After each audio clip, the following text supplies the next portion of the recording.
đu đủ này. À cái này là ngọn đu đủ nhá. Wow, mình xin phép ăn cái miếng ngọn to này nhé.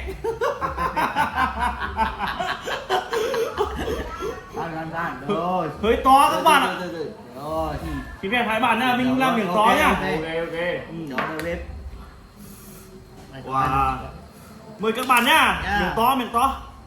Đủ này.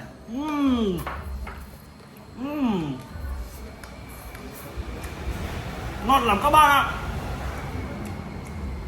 À.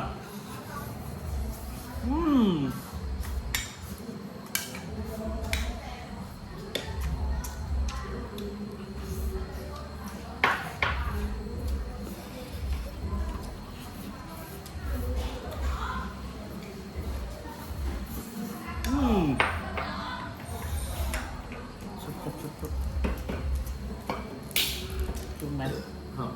Làm lòng trứng tổ lúa mạch các bạn ạ. Chung một trắng. Trắng lên lát này lên trắng này. Chung 30.000 là 3 lô đủ 3 đồng tiền này. Này thấy tiếp. Đấy, đúng Cái rồi. này hơi ra các bạn ạ. Nha, mời nha. Mời các bạn nhá, trứng tổ lúa mạch nhá.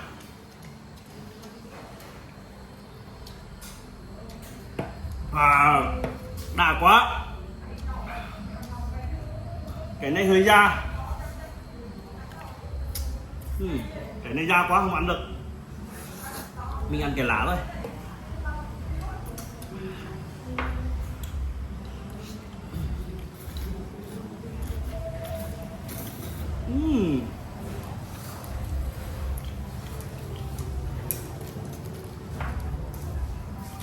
Ngon lắm các bạn ạ.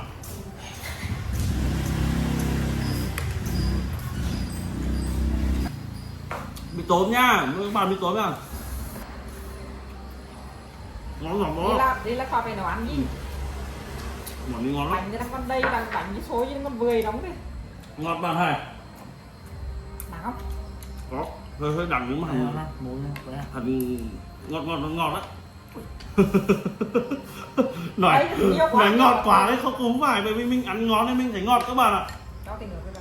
Các bạn ăn không quen thì các bạn phải đắng, mình ăn ngon là mình phải ngọt. Mình ăn quen rồi. Không phải chắc đủ với nhau mọi người, trứng đây. Trứng đây này nhá, ăn bo cái đồng trứng đóng luôn.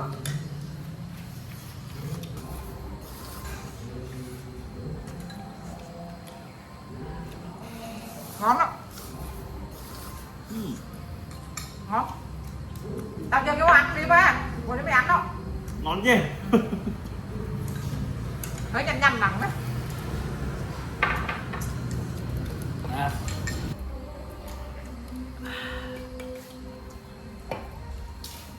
À, đã quá các bạn ạ.